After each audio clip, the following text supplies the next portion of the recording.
Bismillahirrahmanirrahim. Assalamualaikum warahmatullahi wabarakatuh. Perkenalkan, nama saya Ramon Siska Putra, nomor induk mahasiswa 25 12 11 1655. Saya merupakan mahasiswa program studi Magister Pendidikan Dasar Universitas Askia. Pada kesempatan ini, saya akan membuat tugas akhir semester 1 pada mata kuliah statistik dengan dosen pembimbing Dr. Estuhuno SPD MPD. Nah, pada video tutorial pengolahan data dengan pemanfaatan alat bantu analisis SPSS yang terdiri dari uji normalitas, uji homogenitas, uji t-test, dan uji one-way ANOVA. Sekarang kita masuk kepada uji normalitas. Uji normalitas ini adalah sebuah prosedur statistik yang digunakan untuk memenuhi atau mengetahui apakah data yang dimiliki berdistribusi normal atau tidak. Distribusi normal merupakan sebuah pola sebaran data yang simetris dan berbentuk seperti lonceng, di mana sebagian besar data berkumpul di sekitar nilai rata-rata, mean, median, dan modus berada di tengah. Alasan mengapa uji normalitas ini penting. Yang pertama, sebagai syarat analisis parametrik, yaitu metode statistik tertentu seperti uji T, ANOVA, dan regresi linear, menuntut asumsi bahwa data atau nilai residualnya harus berdistribusi normal. Yang kedua adalah menjamin validitas hasil. Jika data tidak berdistribusi normal tetapi tetap dipaksakan menggunakan statistik parametrik, maka kesimpulan penelitian bisa menjadi tidak akurat. Yang ketiga merupakan penentu metode analisis. Hasil uji ini menentukan apakah penelitian yang dilakukan akan menggunakan statistik parametrik jika normal atau statistik non-parametrik jika data tidak normal. Kemudian metode uji normalitas. Ada dua cara utama untuk mendeteksi normalitas data, yaitu melalui pendekatan grafik dan tes numerik. Yang pertama melalui grafik atau visual, terdiri dari histogram, pp-plot, atau kiki-plot. Kemudian yang kedua adalah melalui tes numerik atau statistik. Melalui tes numerik statistik, yang pertama itu ada Shapiro-Wilk. Ini sangat efektif dan direkomendasikan untuk sampel berukuran kecil, biasanya di bawah 50 data. Yang kedua adalah Kolmogorov-Smirnov. Ini sering digunakan untuk sampel berukuran lebih besar. Yang ketiga ada Lilliefors, variasi dari Kolmogorov-Smirnov yang digunakan ketika parameter populasi seperti rata-rata tidak diketahui. Keempat adalah skewness dan kurtosis, yaitu menganalisis tingkat kemiringan, skewnesses, dan kelancipan atau kurtosis kurva data. Kita lihat interpretasi uji normalitas. Aturan pengambilan keputusan didasarkan pada nilai signifikansi p-value. Yang pertama, jika nilai signifikansinya kecil dari 0,05, maka H0 ditolak, H1 diterima. Artinya data tidak berdistribusi normal. Yang kedua, jika nilai signifikansi besar dari 0,05, maka H0 diterima dan H1 ditolak. Artinya data berdistribusi normal. Nah, untuk uji normalitas, kita akan mencoba tutorialnya pada program SPSS. Yang pertama, kita siapkan data pada program Excel, di mana pada data ini adalah data nilai siswa kelas 5A dan kelas 5B, di mana kelas 5A dan 5B masing-masing berjumlah 15 orang. Kelas 5A kita jadikan kontrol, sedangkan kelas 5B kita jadikan eksperimen. Setelah data nilai kita peroleh, maka kelasnya kita kasih kode. Kelas 5A kita beri kode 1, kemudian kelas 5B kita beri kode K2. Seperti yang terlihat pada layar monitor.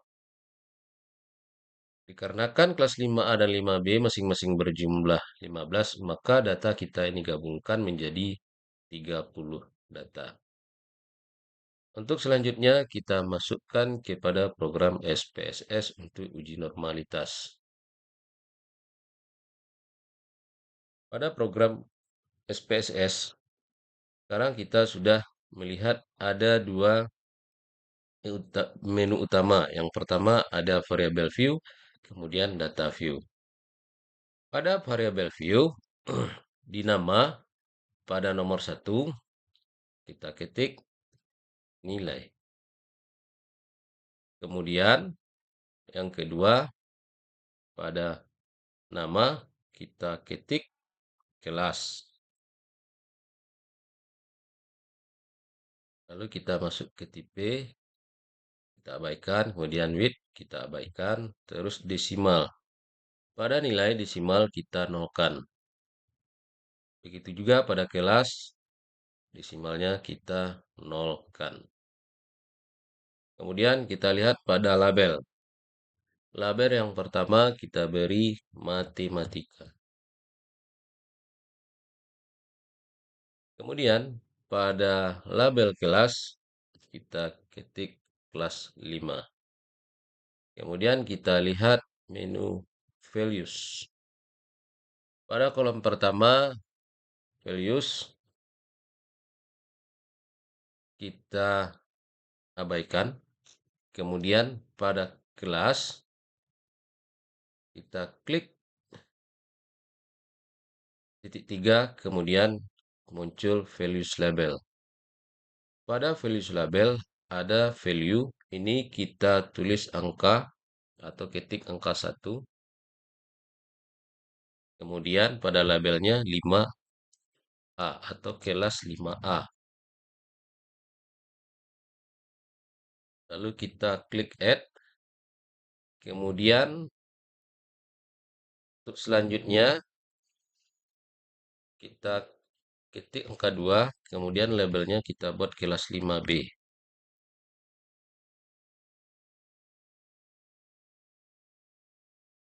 Lalu kita add-kan. Nah, setelah kedua kelas kita masukkan pada label, kemudian kita klik OK. Lalu kita pindah ke data view. Pada data view telah muncul nilai dan kelas. Nah, data nilai dan kelas ini kita ambil dari Excel atau data yang telah kita siapkan tadi, kita kopikan nilai dan kode kelasnya.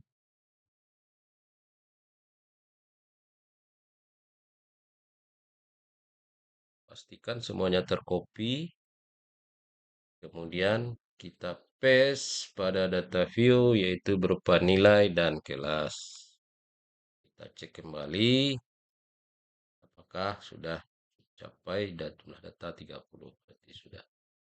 Langkah selanjutnya adalah kita klik analyze. Kemudian deskriptif statis. Kemudian explore. Nah, pada explore matematika sebagai nilai kita masukkan kepada dependent list kelas 5. Kita masukkan ke label faktor list. Selanjutnya kita klik plot. Nah, karena kita akan menguji normalitas, maka kita klik normality plot di tes, kemudian continue, baru kita okekan. Kita tunggu beberapa saat. Program dari SPSS sedang memproses tentang uji normalitas. Yang pertama muncul case, processing, summary, kemudian ada deskriptif, kemudian ada test of normality. Data kita berjumlah 30, maka yang kita pakai adalah Shapiro-Wilk, di mana nilai signifikansinya adalah 3,0,391 dan 0,3,2. Nah, jadi dalam interpretasi uji normalitas, Berarti jika berdasarkan uji normalitas pada SPSS tadi diperoleh nilai 0,391. Berarti interpretasi uji normalitasnya adalah jika nilai signifikansi besar dari 0,05 maka H0 diterima dan H1 ditolak. Data berdistribusi normal.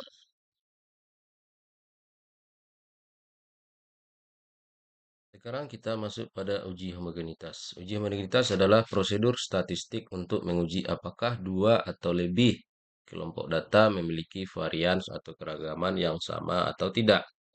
Uji homogenitas merupakan syarat wajib atau asumsi klasik sebelum melakukan uji perbandingan parametrik atau independen sampel t-test dan ANOVA untuk memastikan bahwa variasi data antar kelompok saling konsisten. Tujuan uji homogenitas, tujuan utamanya adalah memastikan bahwa perbedaan yang terjadi pada uji hipotesis nanti benar-benar disebabkan oleh perbedaan antara kelompok, bukan karena keragaman data di dalam kelompok itu sendiri yang terlalu timpang. Metode pengujian. Beberapa metode yang paling sering digunakan dalam analisis data meliputi uji Leven atau Leven test. Ini merupakan metode paling populer dan fleksibel karena tetap akurat meskipun data tidak terlalu normal. Kemudian sering digunakan dalam aplikasi SPSS. Kedua adalah uji Bartlett. Ini uji Bartlett ini sangat akurat untuk data yang sudah terbukti berdistribusi normal, namun sangat sensitif terhadap ketidaknormalan data. Yang ketiga adalah uji F atau Fisher. Uji F atau Fisher ini khusus digunakan untuk membandingkan varian dari dua data kelompok data saja. Interpretasi uji homogenitas. Untuk interpretasinya kita lihat nilai signifikansinya yaitu P atau value signifikan pada output software statistik. Yang pertama, jika signifikansi uji homogenitas kecil dari 0,05 maka data dinyatakan tidak homogen atau variannya berbeda. Jika signifikansi uji homogenitas besar dari 0,05 maka data dinyatakan homogen atau varian sama. Untuk uji interpretasi homogenitas, kita telah persiapkan data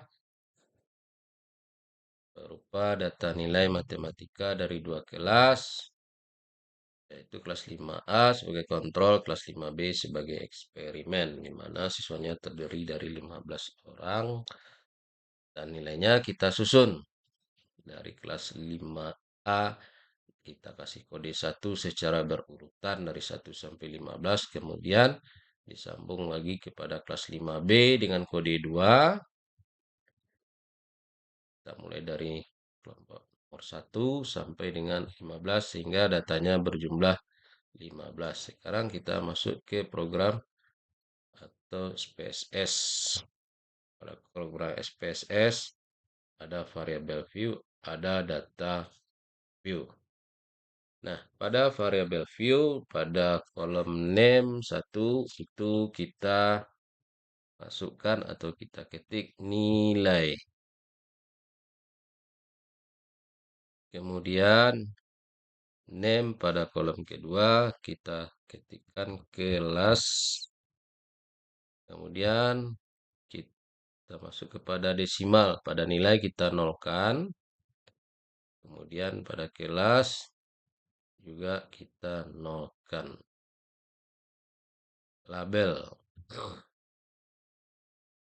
Kolom 1 kita ketikkan matematika.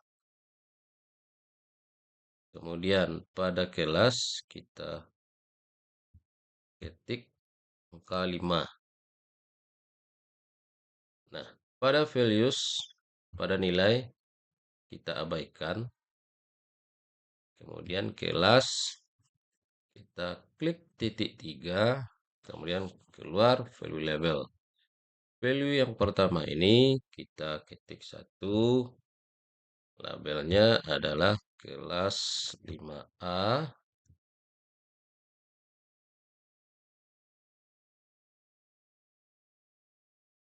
lalu kita add, kemudian value yang kedua kita ketik 2 di sini, labelnya kelas 5B, lalu kita add, kemudian oke. Kemudian kita masuk kepada data view. Di sini sudah muncul nilai dan kelas. Data ini kita ambil dari data yang telah kita siapkan pada Excel, yang telah kita susun dan beri kode. Kemudian kita sorot kursornya ke bawah. Nggak mencapai data 30, lalu kita kopikan, kita masukkan ke program SPSS pada data view, kita Ctrl F, maka muncullah nilainya. Langkah selanjutnya adalah menguji homogenitas dengan cara kita klik Analyze, kemudian Compare Mean. Kemudian kita ambil One Way ANOVA.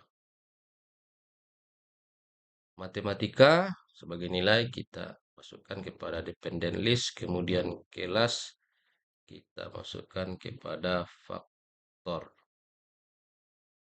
Lalu kita ambil option, kemudian kita ambil descriptive, homogeneity of variant test, terus kita klik continue, kita okekan. Pada program SPSS telah muncul tentang deskriptif dari data nilai matematika yang telah kita masukkan tadi. Kemudian ada muncul test of homogeneity variant. Kita konsentrasikan kepada based on mean, di mana nilai signifikannya adalah 0,701.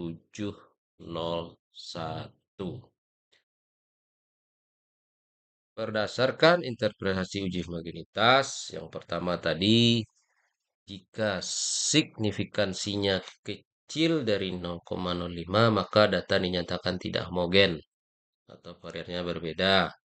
Kemudian jika signifikan uji homogenitas besar dari 0,05, maka data dinyatakan homogen atau variannya sama. Berdasarkan hasil uji homogenitas, maka data yang kita olah tadi termasuk kepada data yang homogen.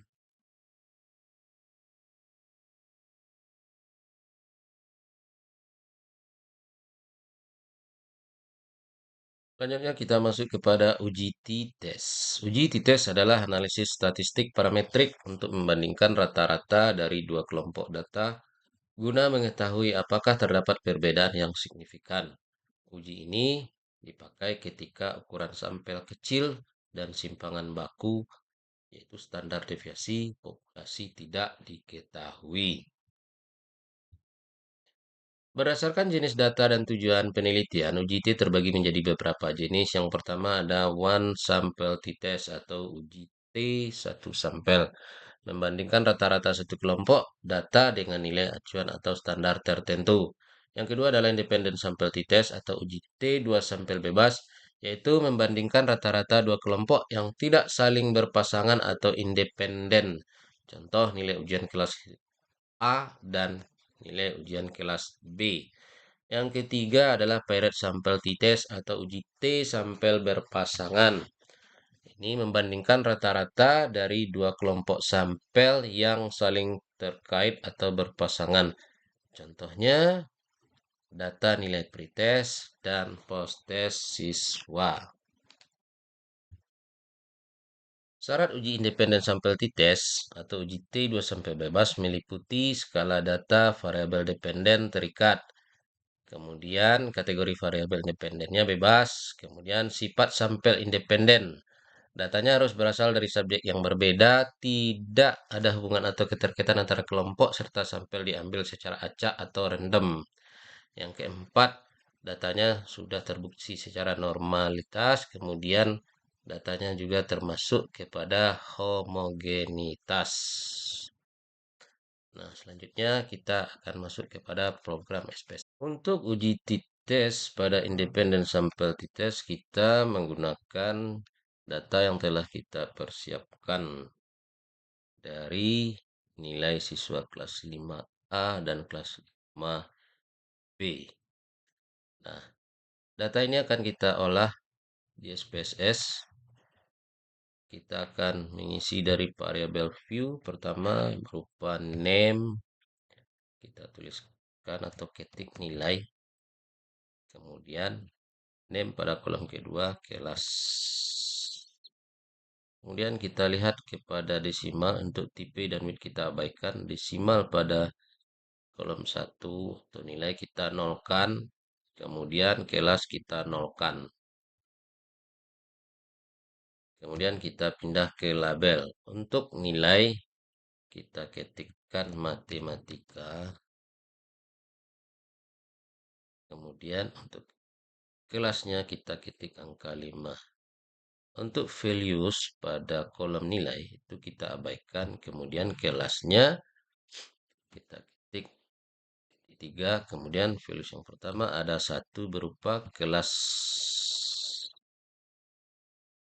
5A karena data kita terdiri dari 2 kelas. Kemudian value yang kedua labelnya kelas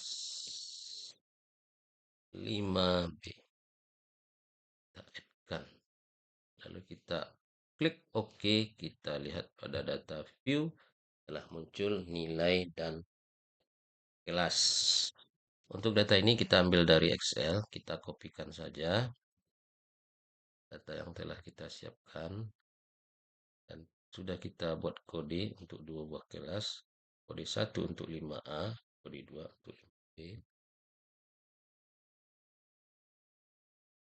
Lalu kita pastekan pada data view. Datanya jumlah 30.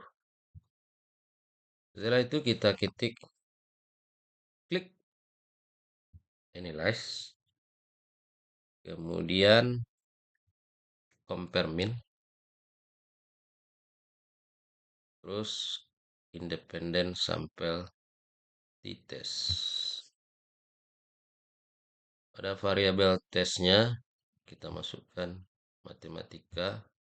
Kemudian untuk grouping variabel kita klik kelas 5.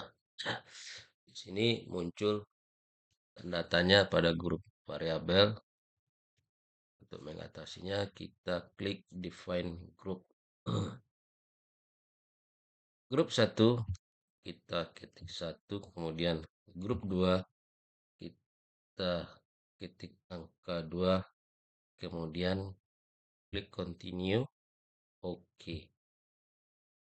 Nah,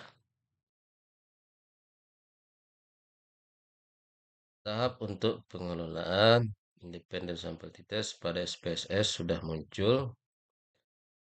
Kita lihat nilai signifikansinya. 11 test equality of variannya adalah 0,20. Kita lihat asumsinya.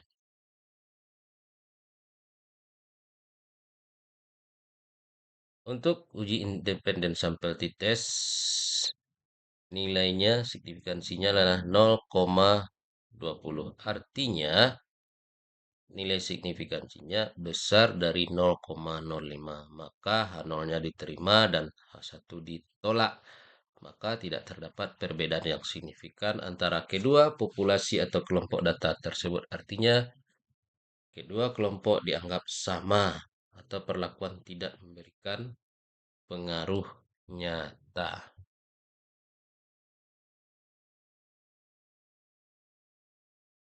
Kemudian selanjutnya kita masuk kepada uji parent sample t-test.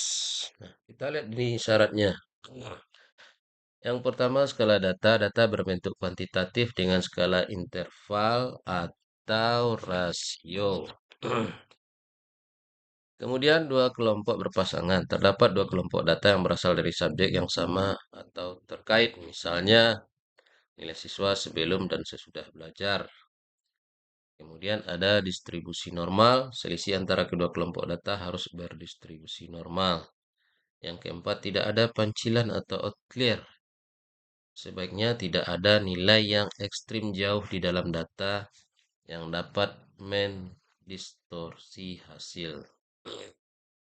Interpretasi uji Paired sampel t-test atau uji T sampel berpasangan. Yang pertama, jika nilai signifikan itu Thailand atau uji dua sisi kecil dari 0,05, hipotesis H0-nya ditolak. Kemudian hipotesis alternatif HA diterima. Artinya, terdapat hubungan, pengaruh, atau perbedaan yang signifikan antara variabel yang sedang diuji. Yang kedua, jika nilai signifikannya Thailandnya atau uji dua sisi besar dari 0,05, berarti hipotesis 0 atau H0 diterima. Kemudian hipotesis alternatif HA ditolak. Artinya terdapat hubungan pengaruh atau perbedaan yang signifikan antara variabel yang sedang diuji.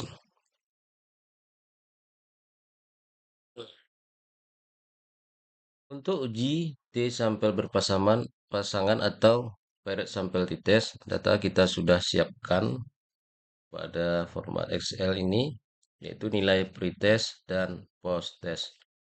Nah, sekarang kita kembali kepada SPSS, di mana dalam variabel view name-nya ini kita ketik nama pretest.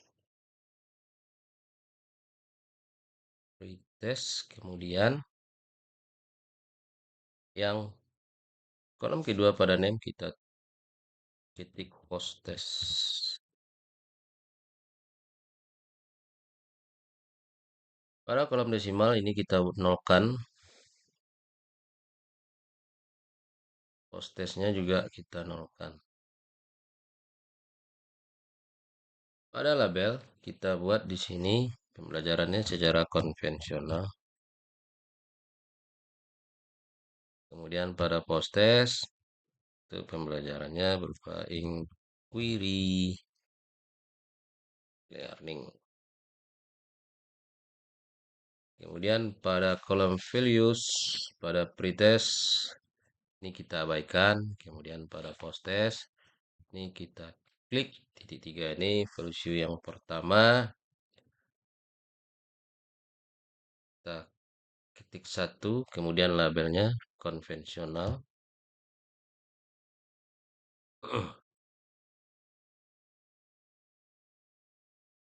Lalu kita add. Kemudian yang kedua labelnya inquiry learning. Lalu kita klik OK. Kita masuk ke data view, post, pretest, dan post test. Lalu kita ambil datanya di Excel. Kita kopikan. Lalu kita paste pada kolom pretest dan post test. Datanya sudah 15 tadi. Dua kelas tadi. Kemudian untuk selanjutnya kita klik Analyze, Compare Mean. Kemudian ada Paired Sample T-Test. Konvensional pretest variabel 1. Inquiry learning itu variabel 2. Lalu klik OK. Nah, pada uji SPSS ini paired sample t-testnya terdapat nilai paired sample t-test yaitu 0,00. Artinya terdapat hubungan pengaruh atau perbedaan yang signifikan antara variabel yang sedang diuji.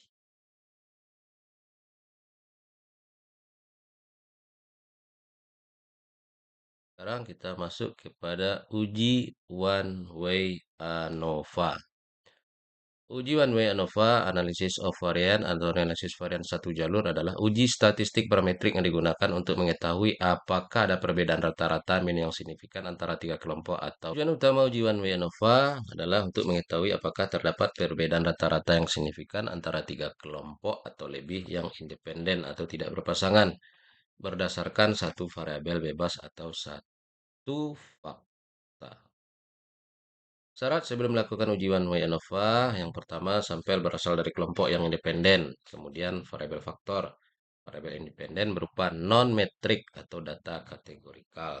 Yang ketiga, variabel data penelitian berdistribusi normal. Yang keempat, variabel data penelitian mempunyai varian yang sama atau homogen. Kita lihat interpretasi dari uji one way ANOVA. Yang pertama, jika signifikansinya kecil dari 0,05, maka ada perbedaan rata-rata yang signifikan di antara kelompok-kelompok yang diuji. Jika signifikannya besar dari 0,05, maka tidak ada perbedaan yang signifikan di antara kelompok-kelompok tersebut. Untuk uji one way ANOVA, kita telah mempersiapkan data berupa nilai siswa kelas 5. Data ini kita peroleh dari nilai UAS-nya. Yang pertama dari nilai Pancasila, kita kasih kode 1. Kemudian pendidikan agama Islam yang disingkat dengan PAI, kita beri kode 2.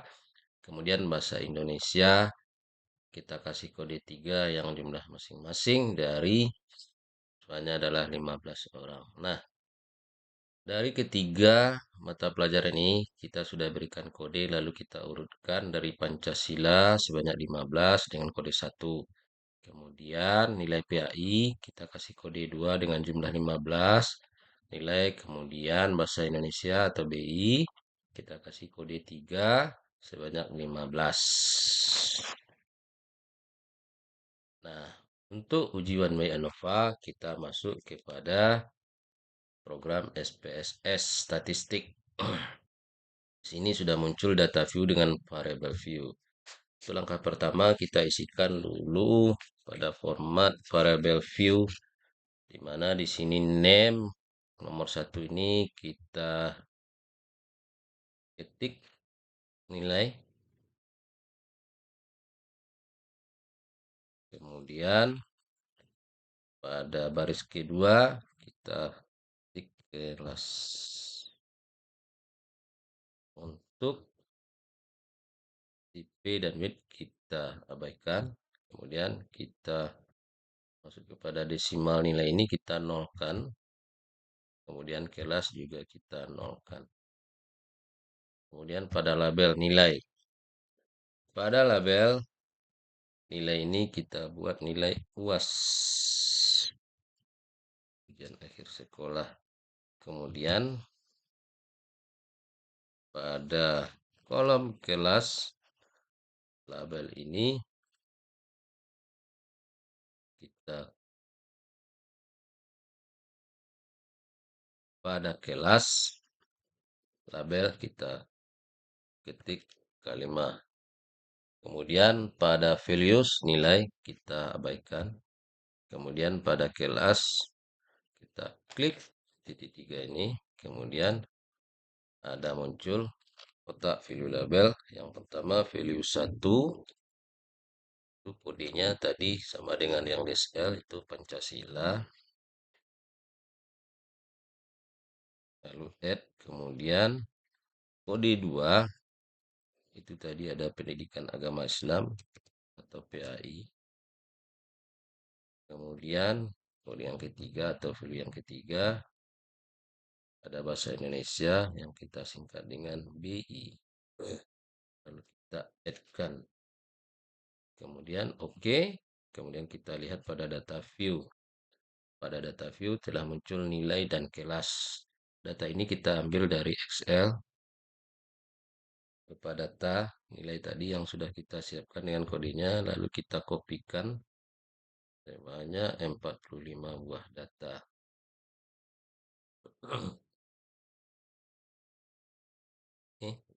Ini Ctrl C, lalu kita kembali ke SPSS, lalu kita pastekan pada kolom nilai pada data view dan kelas. Nah, setelah data ini kita masukkan, kemudian langkah berikutnya adalah kita cobakan dalam uji normalitas dulu.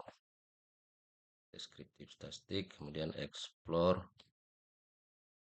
UAS sebagai dependent list, kemudian kelas sebagai faktor list.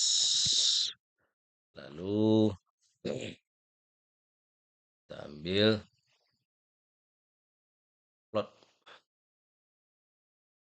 Kita ambil di sini normality plot test. Apakah data ini normal atau tidak? Lalu kita klik OK. Kita lihat hasilnya. Case processing summary, kemudian ada deskriptif. Kemudian kita lihat test of normality-nya. Nah, karena data di bawah 50, maka yang kita pakai adalah Shapiro Wilk dengan nilai signifikannya adalah di atas 0,05. Berarti data kita berdistribusi normal. Kemudian kita kembali kepada SPSS untuk menguji homogenitas. Data yang kita pakai masih sama data yang tadi. Pada kesempatan ini kita klik Analyze, kemudian Compare Mean, kemudian One Way ANOVA. UAS sebagai nilai, kita masuk dependent list, kemudian kelas kita buat faktor. Nah, setelah ini kita klik option. Setelah option, kita ambil deskriptif homogeneity of variance test. Continue, lalu kita okekan. Nah,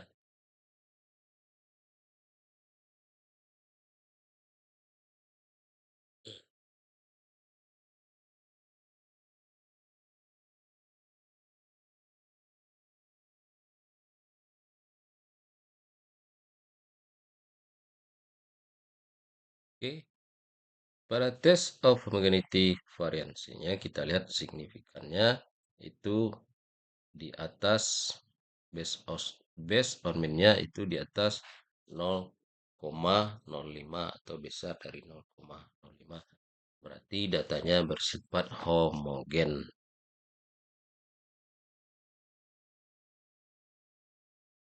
Untuk uji hasil dari one way ANOVA itu kita bisa lihat nilai signifikansinya adalah 0,00. Artinya pada nilai UAS ini terdapat perbedaan rata-rata yang signifikan antara ketiga data kelompok tersebut karena signifikansinya kecil dari 0,05.